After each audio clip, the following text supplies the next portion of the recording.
Pour milk into a glass and it splashes, runs, and drips like water. But leave that same liquid warm overnight in the right company, and by morning, a spoon stands straight up in it. This transformation happens without adding a single pinch of flour, gelatin, or any physical thickener. You can turn a runny liquid into a solid you can scoop, using nothing but time, warmth, and a few invisible passengers. While it looks smooth and uniform in the glass, milk is actually an incredibly crowded microscopic soup, packed with billions of floating proteins and fat. To understand how that soup builds itself into a solid structure, we have to look past the surface and examine the microscopic architecture of the milk itself. Roughly 80% of the protein in milk is a family called casein. These molecules clump together into tiny spheres called micelles, structures so small you could line up thousands of them across the width of a single human hair. Each micelle is wrapped in a protective layer of kappa-casein. This protein sits on the outer surface, dangling outward into the surrounding liquid, like a forest of tiny hairs, to act as a physical cushion. These hairs carry a negative electrical charge, creating what scientists call steric repulsion. Because like charges repel, every time two micelles drift toward each other, they forcefully bounce apart, much like two magnets with matching poles pushed together. Milk remains a pourable liquid because this endless microscopic standoff prevents the structural building blocks from ever touching. Breaking that standoff requires a specific bacterial duet, Streptococcus thermophilus and Lactobacillus bulgaricus. These two bacteria work as a team, feeding on the natural milk sugars and pumping out lactic acid as a waste product. To keep this engine running efficiently, the milk must be held at a steady temperature of exactly 42 degrees Celsius. This graph compares bacterial growth with acid production.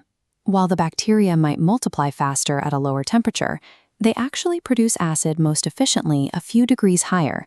42 degrees is the compromise that keeps the acid pouring out at full speed. Maintaining this warmth turns the jar into a precisely tuned biological factory, designed to steadily flood the milk with acid over several hours.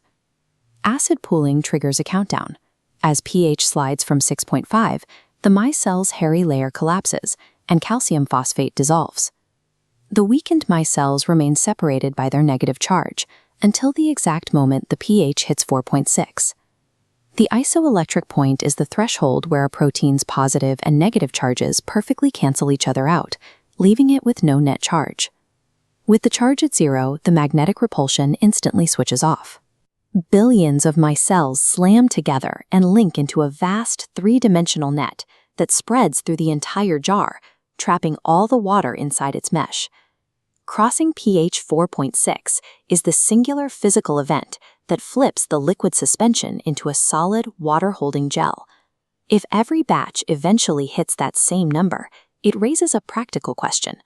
Why do some come out silky while others turn into grainy, weeping chalk? While the destination is always the same, the speed of the trip determines the texture. If the acid levels drop too quickly, the proteins clump together into coarse aggregates that can't hold water, leading to a leaky failure called syneresis. You can see this by adding a squeeze of lemon juice to warm milk.